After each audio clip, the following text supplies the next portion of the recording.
अस्सलाम वालेकुम, आप देख रहे हैं सेठी से सवाल। मैं हूं सैयदा आयशा नाज, मेरे साथ मौजूद है नजम सेठी साहब। अस्सलाम वालेकुम। सर साहब, every day is a new day, you know. अच्छा, वीकेंड पे थोड़ा ठंड प्रोग्राम होता है पाकिस्तानी पॉलिटिक्स में। आज इरादे हमारे ये देखने गए हैं कि ट्विटर के ऊपर हॉट टॉपिक्स क्या हैं। तो हॉट टॉक्स ट्विटर तो कुछ सारा कुछ ही गलत होता है वहाँ तो। नहीं, ऐसी भी बात नहीं है, बहुत कुछ ठीक भी होता है। वो जो गलत होता है जिसकी निशानदेही आप कर रहे हैं उसको ठीक करने के लिए भी आप मौजूद हैं। ज़ाहिर है गलत बयानी भी की जाती है, लेकिन उसके ऊपर फैक्ट्स फौरन करेक्ट कर दिए जाते हैं। जो एक चीज़ जिसकी समझ नहीं आ रही उसकी तरफ हम चलेंगे। इस वक्त हॉट इश्यूज़ हैं दो। एक, ख्वाजा आसिफ का इंटरव्यू जो उन्होंने एक जर्नलिस्ट हैं मेहदी हसन उनको दिया, और ख्वाजा आसिफ साहब के पीछे बैठी एक खातून जिनका नाम है शमा जुनेजो। अच्छा। उनका जो एक्स प्रोफाइल है वो उनकी काफ़ी डिटेल्स, उनकी काफ़ी अचीवमेंट्स बताता है। उन्हें तमगा इम्तियाज़ भी मिला है पाकिस्तानी हुकूमत की तरफ से 2024 में। लेकिन जो क्वेश्चन उठाया जा रहा है वो इसलिए उठाया जा रहा है कि उन्होंने कुछ ऐसे ट्वीट्स की जो बाद में उन्होंने डिलीट किए। एयरफोर्स वन में उन्होंने कहा मैं सवार हूँ, मैं यहाँ बैठी हूँ, मैं इस होटल में हूँ। फिर कुछ फाइल्स का उन्होंने तस्करा किया, बाद में उनको डिलीट किया, और फिर उसके बाद एक्सप्लेनेशंस का सिलसिला शुरू हुआ जो फॉरेन मिनिस्ट्री और डिफेंस मिनिस्ट्री तक गया। यानी ख्वाजा आसिफ ने तो बिल्कुल अपना दामन बचा लिया कि मेरा तो कोई ताल्लुक ही नहीं, मैं जानता ही नहीं मेरे कब में कौन बैठा है। वजारत खारजा बैठा, वजारत खारजा ने भी उसके ऊपर जो एक्सप्लेनेशन दी, उन्होंने कहा कि ये तो उस लिस्ट में ही नहीं थी जो सनद दी जाती है वजारत खारजा की तरफ से। लेकिन फैक्ट चेक ये बताता है कि एक हफ़्ता पहले ये लिस्ट फाइनल होती है जब आप जाते हैं जनरल असेंबली सेशन में।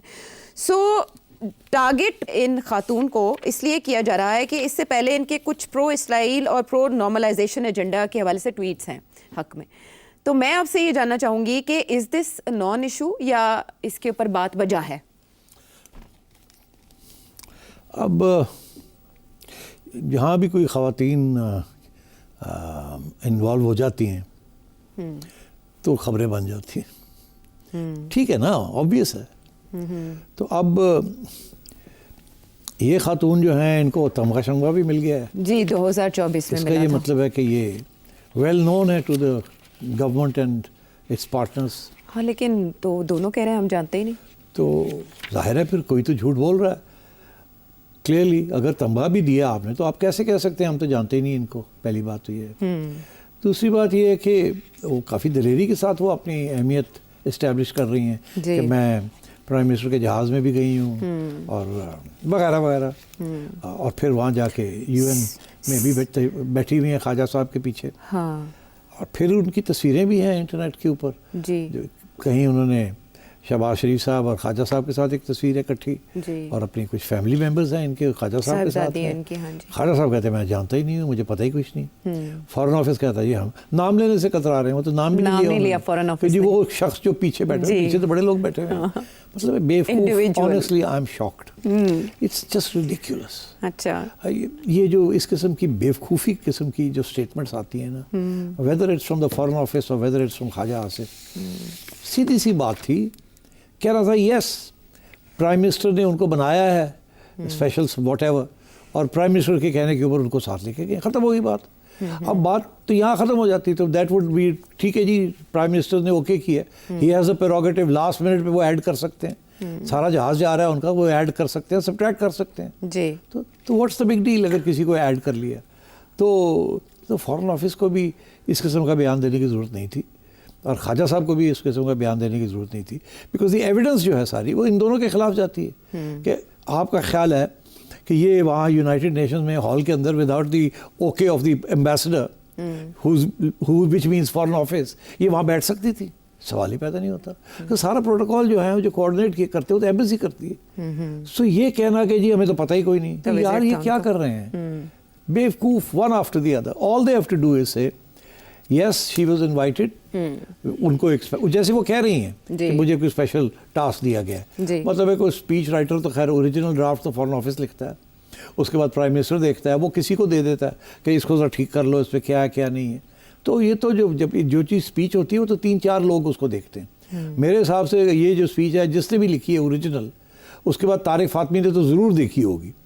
That's his job. That he's always done that job, and he's very good at it. अच्छा, उसके बाद फिर हो सकता है शहबाज साहब ने is impressed with this woman और उसको कहा होगा कि तुम भी एक देख लो. उसने थोड़ी बहुत इधर कॉमा फुल स्टॉप इधर चीज चेंज किया होगा. So I think simple था कि कहते yes, Prime Minister has added her name to it, and that's the end of the matter. Prime minister has a prerogative और वही ऐड नेम उसको करें जिसको आप पहले तमगे दे चुके हैं जी. तो व्हाट्स द बिग डील. तो ये क्यों ये कोई इधर दौड़ रहा है कोई इधर दौड़ रहा है. और वजह क्योंकि खातून ने कुछ इजराइल के बारे में कुछ बातें की हुई हैं. अच्छा, जब इन्होंने तमगे शमगे दिए थे तो सोच लेते ना, उस वक्त ही देखा कि खातून ने इजराइल के बारे में क्या कहा हुआ है और ये एक शर्मिंदगी का बायस बन जाएगी किसी न किसी स्टेज पे. आई थिंक ये this is the usual F up जिसे कहते हैं ना. I won't say the word but this is the standard operating procedure of our incompetent deputies and secretaries who make these silly statements. I'm sorry, it's very. अब इस पे further damage control कैसे होगा, क्योंकि ये तो बहुत बड़ा इशू बन चुका है. अब इस मामले पे वज़ीर आज़म गज़ा का मुकदमा लड़ रहे हैं इंटरनेशनल फोरम पर, और फिर अकब में ऐसी खातून या उस इजलास में ऐसी खातून मौजूद है जो पहले प्रो इसराइल नजर आती रही. एक्सप्लेनेशन दे देना कि भाई वो those were personal views before she became an advisor and now she has changed her views. खत्म होगी बात. या वो खुद ही कह दे, उससे खिलवा देते कि मैं I was mistaken, मेरे से गलती हुई, I was not ready to understand certain things वगैरह वगैरह. But you can't hide your past. उसको जितना आप छुपाएंगे उतना आप गिल्टी होगे. आप just admit it, yes, this was your philosophy, this is what you thought. So I think it's always better to speak the truth. अब वो हुआ ये है कि ट्रूथ बोली नहीं, सब छुपने की कोशिश कर रहे हैं और शर्मिंदा हैं बिकॉज ऑफ हर रिमार्क्स. और मीडिया ने और पीटीआई पड़ गई पीछे, तो now they are all running away from it. ऐसे कोई प्रोटोकॉल्स नहीं होते कि जब आप ऐसे सेंसिटिव मिशन पे जा रहे हैं तो आप सीक्रेट फाइल्स के हवाले से या एयरफोर्स 1 के हवाले से ट्वीट ही ना करें अपनी हर एक एक्टिविटी को. She is stupid, no two ways about it. वो अपना she has no idea how social media can be exploited like this. वो अपने आप को थोड़ा सा बना रही हैं. ठीक है जी, मैं जहाज़ में गई हूँ प्राइम मिनिस्टर के and so on. And she has a doctorate also. So that means she's an academic, she's a serious person. But वो मेरे ख्याल ego and desperation to be recognized and so on. इसका जवाब शहबाज शरीफ साहब दे सकते हैं 2 minute में, या प्राइम मिनिस्टर का स्पोक्समैन दे सकता है. और मैं देख रहा हूँ अता तारर साहब चुप हैं. चाहिए उनको एक बयान, सिंपल सा स्टेटमेंट दे दे और खत्म करे बात को. या वो दे देते मिनिस्ट्रीज की तरफ से ना आती या ख्वाजा आसिफ की तरफ से ना जवाब दिया. I don't understand it at all. और उससे इसहाक डार साहब का भी नाम ठोक दिया. ठीक है ना, क्योंकि he is deputy prime minister and foreign minister. कहते हैं उनका लेना देना नहीं है. अच्छा, और कहते हैं उनका, और अभी तो हम देख रहे हैं कि इंटरव्यू दे रहे हैं उनको. जी, पुरानी तस्वीर, शायद याददाश्त का मसला है. क्या यार, ये क्या किस किस्म के लोग हैं. चले, इस पे इंक्वायरी लगेगी या मामला दब जाएगा, आप देखते हैं हुकूमत इसको कैसे हैंडल जाएगा. मगर चुंजा बढ़ते रहेंगे पीटीआई वाले, हॉन्ट करती रहेंगी ये बातें. तो दूसरी तरफ ख्वाजा आसिफ के इंटरव्यू के ऊपर पाकिस्तान तहरीक इंसाफ बहुत लत्ते ले रही है, और माजी में इसहाक डार साहब का इंटरव्यू भी दोबारा से चलना शुरू हो गया है, और बानी पीटीआई का इंटरव्यू जो मेहदी हसन को उन्होंने दिया है, रिनाउंड जर्नलिस्ट. मैं आपको बताऊं, ये जो वेस्टर्न मीडिया है ना जी, इसको अब नून लीग वाले नहीं समझते. सीधी सी बात, इनमें 3-4 लोग होंगे सारे नून लीग के अंदर जो शायद वेस्टर्न मीडिया को अच्छे जवाब दे सके. बाकी सारे तो वो यही समझते हैं कि हम उर्दू चैनल के आगे उसी किस्म की बातें कर रहे हैं और जो हम कहेंगे बस वो चल जाएगा. अच्छा, तो ये Khwaja Sahab he is the defense minister but he is not a spokesman. उनको नहीं पता what is the etiquette और दी नेसेसिटी जिस तरीके से फॉरेन मीडिया को हैंडल करते हैं. उनको पता ही नहीं. They never actually paid attention to the foreign media. तो दिन रात लोकल मीडिया के आगे बैठे होते हैं. वो कल्चर ही कुछ और है. और ये जब इंटरव्यूज़ देते हैं ये समझते हैं हमें अंग्रेज़ी बोलनी आती है, इससे हम टैकल कर लेंगे. अरे भाई नहीं, आप टैकल कर सकते हैं. हमें तो अभी तक याद है कि जब हार्ट टॉक होती थी BBC के ऊपर, जो अभी पाकिस्तानी वहाँ जाता था और दसी होती है, और इनको समझाया था कि आप मत जाएं. मैं नहीं जाना है ਅਸੀਂ. ਉਹ ਵੀ ਤੁਸੀਂ ਜਾਣਾ ਹੈ. This is not Najm Sethi ਜਿਹਦੇ ਅੱਗੇ ਤੁਸੀਂ ਇਹੋ ਜੀ ਗੱਲ ਕਰਦੇ ਹੋ, ਚੁੱਪ ਕਰਕੇ ਕਹੇਗਾ ਯਾਰ ਚਲੋ ਮੇਰਾ ਦੀ ਬੇਇੱਜ਼ਤੀ ਨਹੀਂ ਕਰਦੇ, ਚੁੱਪ ਕਰ ਜਾਂਦੇ ਆ, ਸਾਡੇ ਬੜੇ ਤਲਕਾਤ ਨੇ. और अच्छा जी, चलो ठीक है जी, नेक्स्ट क्वेश्चन. वहाँ तो छोड़ते नहीं है वो. अच्छा, वहाँ ये नहीं है जैसे यहाँ पर देखा जाता है कि इस तरह की जो शख्सियात होती हैं, हाई ऑफिशियल्स होते हैं, उनको पहले सवालनामा दिया जाता है, वो वेरीफाई करते हैं और उसके बाद. मैं आपको बताऊँ, ये पढ़ते भी नहीं है. ये समझते हैं कि हमें सब पता है क्या कहना क्या नहीं कहना, इसलिए तो आ ओ लगे रहते हैं सारा वक्त. यू नोटिस्ड आ ओ बहुत ही मतलब सोचना पै जाता है ना कहिए की. इट मीन्स कि दे हैव हैड नो किसी ने बैठ के ब्रीफ ही नहीं बना के दी कि आपको ये सवाल आ सकता है, इसका ये जवाब है, ये आ सकता है, इसका ये जवाब है। मगर बात ये है कि सवाल तो सबको पता होता है किस किस्म के आएंगे, मगर इवन द फॉरेन ऑफिस, इनके भी बहुत कम लोग हैं यहाँ जिनको पता है किस किस्म का जवाब देना है, ट्रेनिंग ही नहीं है। तो इसलिए मैं ये समझता हूँ कि this is very sad. Bureaucrats तो वैसे ही कॉशियस होते हैं, मीडिया अग्रेसिव होता है। You can not put a cautious bureaucrat in front of aggressive media. Yes. You need to put an aggressive politician who knows his facts, or an aggressive media person who knows his facts, ताकि media to media clash हो। वो तो इनको पता ही नहीं how to do it.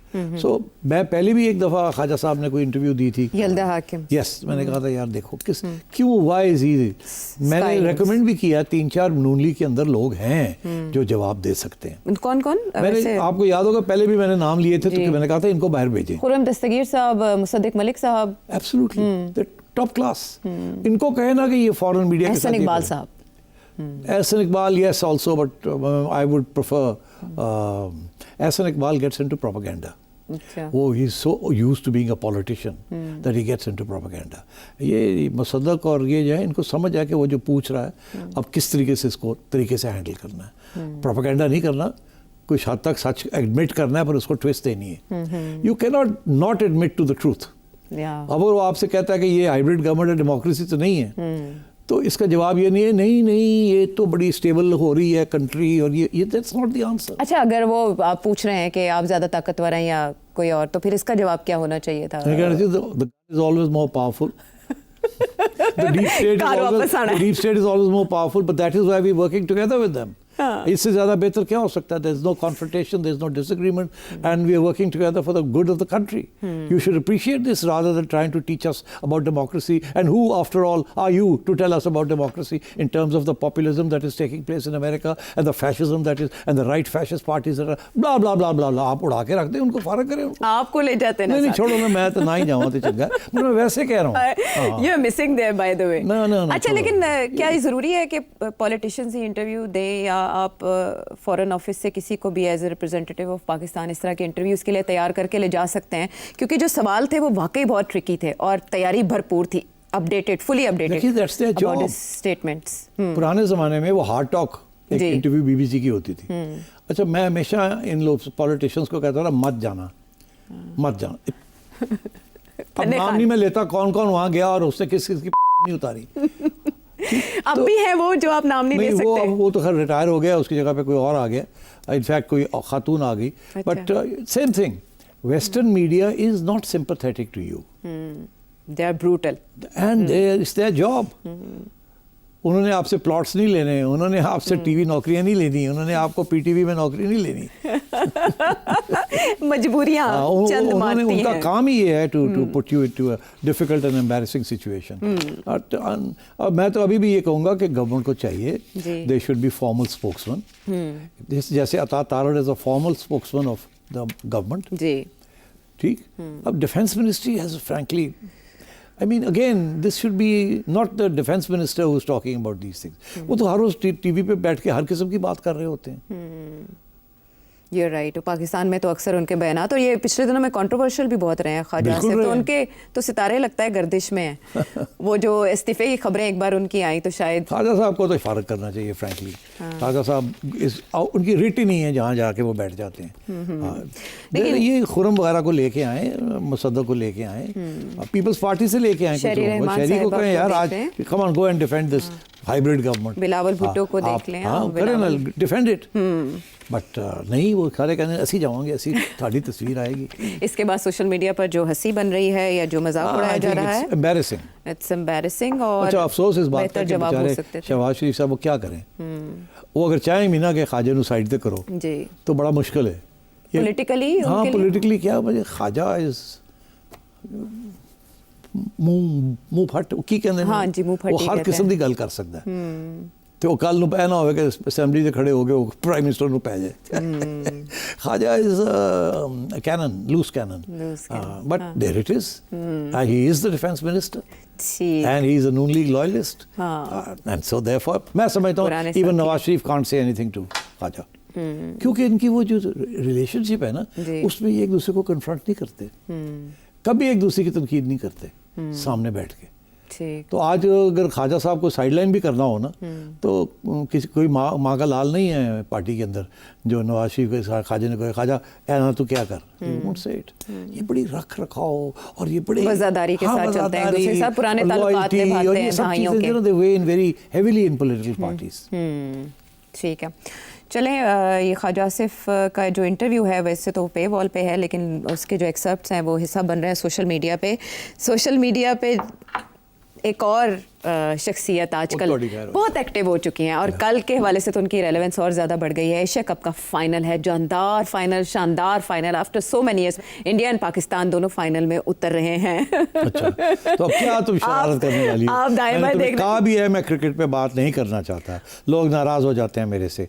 I don't want to. आपसे क्या नाराज होते हैं? इसमें नाराजी वाली क्या बात है? आप क्या मैं कह देता हूं तो फिर गड़बड़ हो आप तो कोई ऐसी बात नहीं करते, लेकिन जिसने आपसे नाराज होना हो ज़ाहिर है वो बहाना तो बनाएगा खफा होने का। क्या कल के फाइनल से आप एक्सपेक्टेशंस लगाए हुए हैं? बड़ा अच्छा सेमीफाइनल सुपर 4 का जो मैच था, पाकिस्तान ने वो जीता। अब कुछ मुझे कुछ कहना पड़ेगा ना, हाँ, है ना?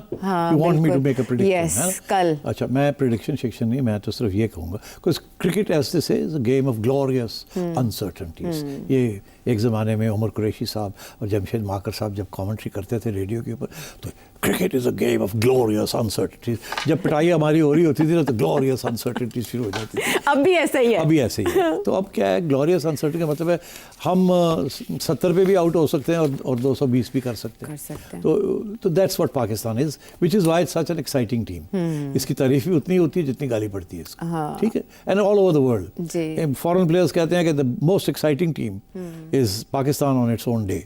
मतलब यही है कि पाकिस्तान के साथ आप कोई पता नहीं ये क्या लाइन लग जाएगी या पता नहीं क्या कर अनप्रेडिक्टेबल। अब जैसे बांग्लादेश के साथ किया ना, कितना टफ मैच हुआ, इतना ही क्लोज मैच होगा कल। देखिए, मुझे नहीं पता कल क्या होगा। मैं आपको ये कह सकता हूँ कि सिर्फ 2 batsman, bowlers are not relevant. अच्छा। ये मेरी अपनी एक क्रिकेट का कमेंट्री है, ठीक है?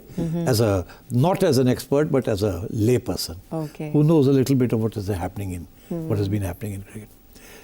2 बैट्समैन चल जाए ना हमारे कल, तो you will win this game. अच्छा। तो इंडिया के 2 चल जाएंगे ना तो they will win the game. Bowlers का इशू नहीं है, it is not how many wickets you take.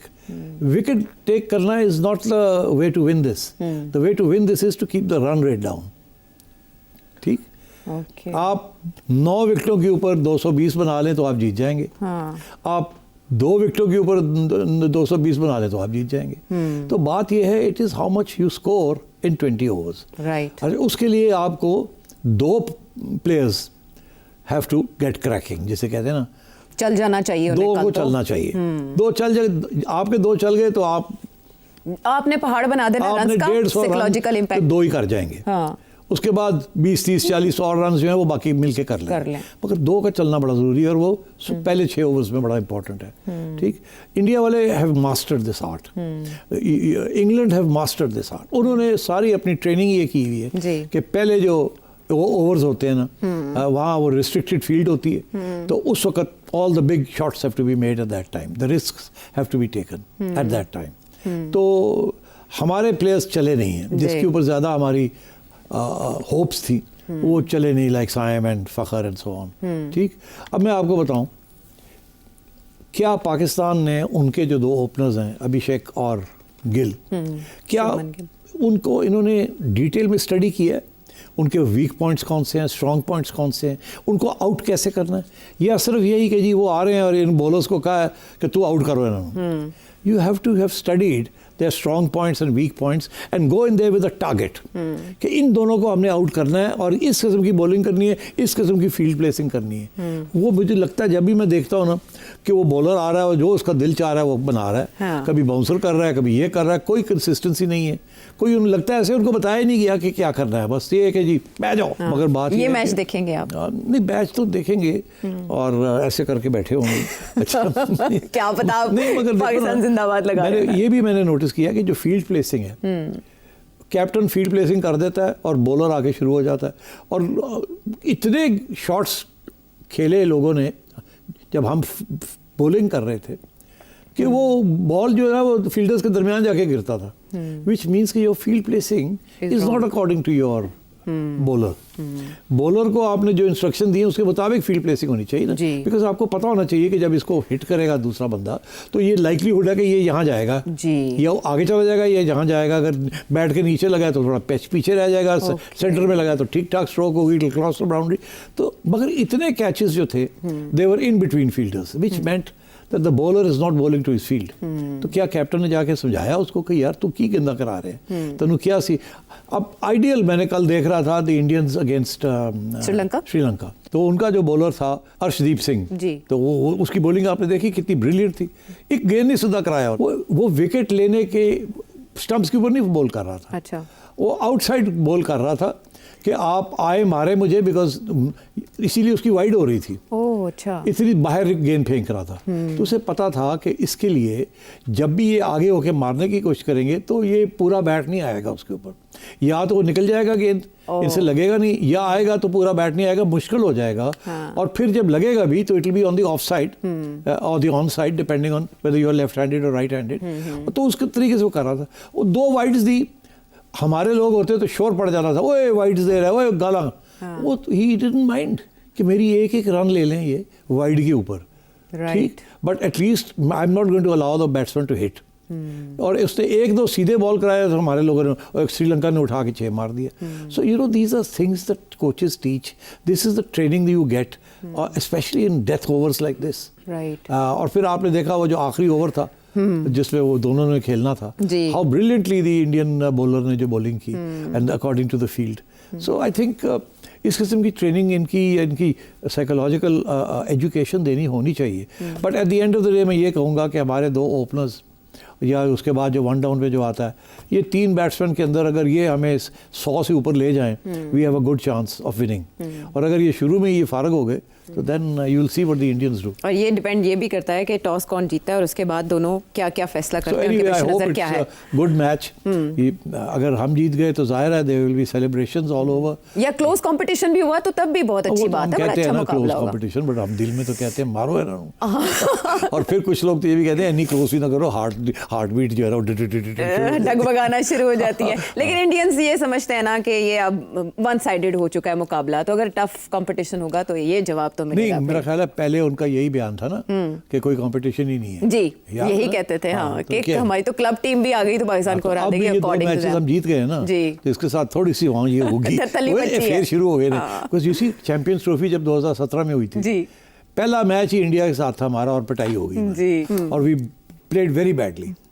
ऐसे लगता था लो जी अगले 2 मैचेस ही नहीं खेलेंगे। अच्छा, उसके बाद अगला match by the skin of their teeth जिसे कहते हैं ना, मर के बदरिया करके वी वन इट।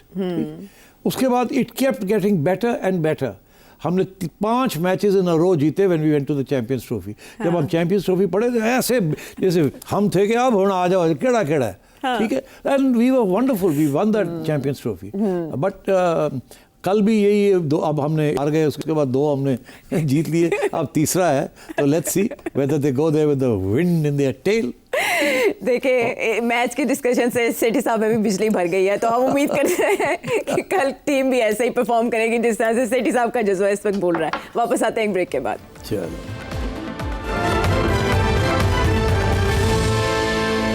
शो में साथ देने का शुक्रिया।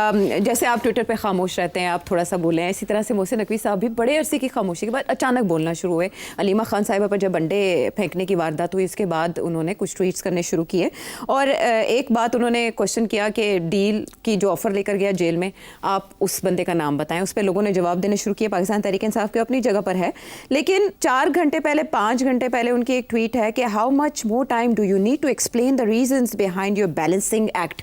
अच्छा, ना इसमें हैशटैग है, ना ही बताया गया कि किसको एड्रेस किया गया, लेकिन जो समझ आती है वो क्रिकेट से ही रिलेटेड है कि आप मेरे मुंह तो ना खिलवाओ कि किसके खिलाफ बात की है। आईसीसी की जानिब से हारिस रऊफ को 30%, सूर्या कुमार यादव को भी 30% जुर्माना किया गया, लेकिन बीसीसीआई अपील में चला गया आईसीसी, जिसको आईसीसी ने रिजेक्ट करके उन पे भी 30% फाइन कर दिया।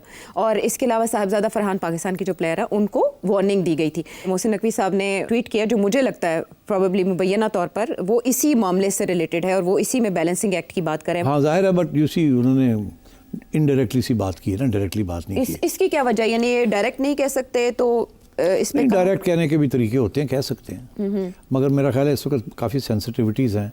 मगर इंटरेस्टिंग बात यह है कि उन्होंने सोचा कि मैं कहूँगा कुछ ना कुछ। ये ट्रेडिशन नहीं है कि चेयरमैन जो हैं वो इस किस्म की ट्वीट्स पे आते हैं। ऑफ कोर्स मैंने काफ़ी इस्तेमाल किया था ट्विटर जब एशिया कप की इशू था और जय शाह ACC के हेड थे। अच्छा। जब वो इशू बना था ना, जब कि पाकिस्तान में होगा नहीं होगा, क्या होगा क्या नहीं होगा, सो आई यूज़ द मीडिया। लेकिन मुझे पता था वो भी इस्तेमाल कर रहे हैं मीडिया, अच्छा। तो आई यूज़ द मीडिया। बट ये ट्रिकी गेम है। अच्छा। अब ये ICC वाली चीज़ जो है ना, this is a very tricky matter. बहरहाल आई थिंक मोहसिन नकवी साहब भी चुप करके तो नहीं बैठेंगे ना। ही थिंक्स दैट बड़ी ज़्यादती हुई है जिस तरीके से ट्रीट किया गया है पाकिस्तान को, and so he is standing. तो मेरा ख्याल है कि this is a way of putting confidence in his own people कि I am standing for you, I am standing up for you. I am चुप करके नहीं हम बैठे हुए, तो जैसे उन्होंने पहले स्टैंड लिया था। तो एक तो ये इशू है, और दूसरा जो उन्होंने जो PTI वालों को जो कहा है वो भी बड़ी इंटरेस्टिंग है, क्योंकि PTI वाले कहते हैं जी बड़ी बड़ी ऑफर्स हुई हैं, ये हुआ है वो हुआ है। तो मोहसिन नकवी साहब कह रहे हैं बताया ना कौन पैगाम लेके आया था। तो I think it's a very fair question. और सवाल यह है कि क्या PTI किसी का नाम लेगी? नो। पूछे क्यों? क्योंकि वो उनके अपने लोग हैं ना। तो अगर उनके अपने लोग आते जाते हैं और आके कहते हैं मैं गल की तय की, तो दैट्स मीन्स नथिंग। या तो हो ना वो कहें किसी गवर्नमेंट ऑफिशियल का नाम लें। अच्छा। वो PTI कभी भी नहीं करेगी। PTI के जी फलाना बंदा गया था, उसने कहा कि वो एक बंदे को मिला है। अच्छा। जिसने ये कहा है, वो ऑफर दी है, तो वो जो बंदा है ना जिसका ये नाम ले रहे हैं, वो कभी भी नहीं कहेगा कि मैं गया था और आयशा से मिला और आयशा एस्टैब्लिशमेंट की स्पोक्स पर्सन है और आयशा ने मुझे ये ऑफर दिया। बिकॉज जिन लोगों से ये मिलते हैं ना, मैं काफ़ी अरसे से कह रहा हूँ, वो लो लेवल के लोग हैं। अच्छा। और वो कभी भी इन सो मेनी वर्ड्स ये ऐसे ऑफर्स नहीं देते। इन ट्रक दी बत्ती दे ऑफर्स होते हैं।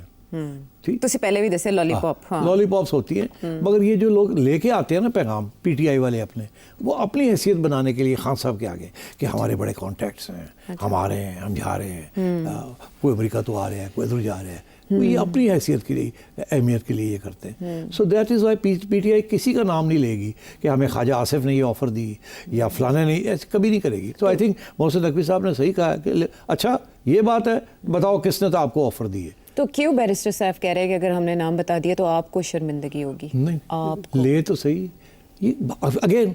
और भाई शर्मिंदगी, आप तो सारा वक्त कोशिश कर रहे हैं उनकी शर्मिंदगी हो, तुसी छोड़िया कितने उन्होंने, हर रोज़ तुसी लगे होते हो उन्होंने शर्मिंदा करन, तो तुसी हुण आप उनकी बड़े परेशान हो गए, उनकी हमने शर्मिंदगी नहीं करनी उनकी। How cute, how cute. सियासी बयानात किस तरह दिए जाते हैं जाने, हमने बिटवीन द लाइंस शर्मिंदगी नहीं करनी। ਤੁਹਾਡੇ ਕੋਲ ਹੈ ਹੀ ਕੁਛ ਨਹੀਂ, ਤੁਸੀਂ ਸ਼ਰਮਿੰਦਗੀ ਕੀ ਕਰਨੀ ਹੈ? ਤੁਹਾਡੇ ਪੱਲੇ ਕੁਛ ਨਹੀਂ ਹੈ, ਪੱਲੇ ਕੁਝ ਆਂਦੇ ਹੋ ਜਾਂਦੇ ਹੋ आजकल मैंने डिस्टॉर्ट किया जा रहा है। मैं कहता कुछ हूँ और बना कुछ देते हैं। खैर मुझे बड़ा फख्र है कि आजकल नजम सेठी को PTI कोट कर रही है, थैंक यू वेरी मच। आजकल ही काफी अरसे से, दिसंबर से आपने उन्हें आई अप्रीशिएट दैट। मगर उसमें कंडी भी मार जाते हैं ना, वो साढ़े ਜਿਹੜੇ दोस्त बैठे ने ना उत्थे अमरीका च, वो फिर एक तरफ गाली करते हैं, दूसरी तरफ चुक देते हैं मैंने। कभी कभी बहुत प्यार से भी आपका नाम लिया जाता है और जाहिर है तो मगर वो उसको ऐसे ट्विस्ट करते हैं कि समझ ही नहीं आती कि तारीफ कर रहे हैं या नहीं कर रहे। चले, ये तो है कहानी। कहीं और भी ठनी है बाकायदा और एक दूसरे पर गोलाबारी है लफ्जी, वो कहाँ? ब्रेक के बाद।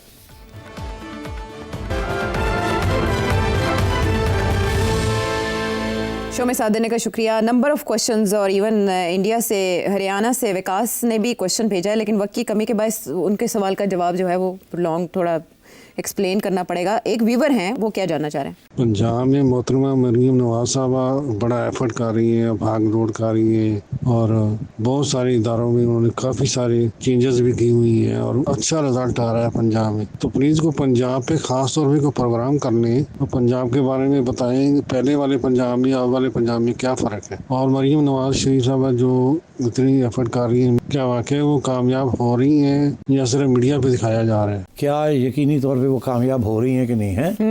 देखिए भाई साहब, ऐसे है कि इसमें कोई शक ही नहीं है कि मरियम ने बहुत से अच्छे इनिशिएटिव्स लिए हैं, बहुत से अच्छे इनिशिएटिव लिए हैं और बड़ी दिल लगा के और जज्बे के साथ वो कोशिश कर रही हैं कि किसी न किसी तरीके के साथ आवाम की बेहतरी के लिए कुछ हो जाए।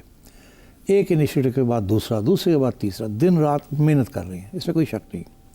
मसला क्या आ रहा है? मसला ये आ रहा है कि एक परसेप्शन है कि इसके बावजूद उनकी पॉपुलैरिटी बढ़ नहीं रही है और इमरान खान की पॉपुलैरिटी गिर नहीं रही है। क्योंकि ज़ाहिर अगर इनकी बढ़ेगी तो किसी न किसी की तो गिरेगी ना, ये तो हो नहीं सकता कि सबकी पॉपुलैरिटी बढ़ती रहे। सो आई थिंक ये इशू बना हुआ है और जिसकी वजह से उनकी जो काम वो अच्छे कर रही हैं वो उनको वो अहमियत नहीं मिल रही है, उनको वो पब्लिसिटी नहीं मिल रही उस तरीके के साथ। तो मैं ये समझता हूँ कि द रियल इशू इज़ ये नहीं कि वो अच्छे काम नहीं कर रही हैं, अच्छे काम कर रही हैं, मगर इस वक्त जो माहौल बना हुआ है ना, मरियम अपलिफ्ट नहीं हो रही उनकी। तो लोग यही कह रहे हैं कि जी विज़न नहीं है, ये नहीं है, छोटी छोटी तनकीदें कर रही हैं उनकी। मगर इशू ये है कि दिल के अंदर हमदर्दियाँ जो है ना, इसके बावजूद कि वो बहुत अच्छे काम कर रही हैं, वो पॉलिटिकली उसकी कैपिटल उनको नहीं मिल रहा, क्योंकि सारी तवज्जो। मैं आपको बताऊँ, अभी भी मुझे लोग मिलते हैं, सीधे सवाल भी आए हैं कि सेठी साहब बस एक गल दसो, इमरान खान की रिहाई कितों हो रही है? इसके अलावा people are not thinking of what is happening कि जी मरियम ने फ्लड के लिए ये किया, मरियम ने हॉस्पिटल्स ये किए, फलाना। कोई डिस्कशन ही नहीं है किसी जगह पे। डिस्कशन सारी है कि जी इमरान खान के साथ क्या होगा, कब बाहर आएगा, क्या होगा, and so on and so forth. सो जब तक ये इशू रिजॉल्व नहीं होता ना इमरान खान का, उस वक्त तक तवज्जो मरियम के ऊपर नहीं आएगी, specially the good things she is doing. Popularity का तोड़ करना होगा और वो भी मरियम नवाज़ साहिबा की टीम को इस बारे में भी सोचना होगा।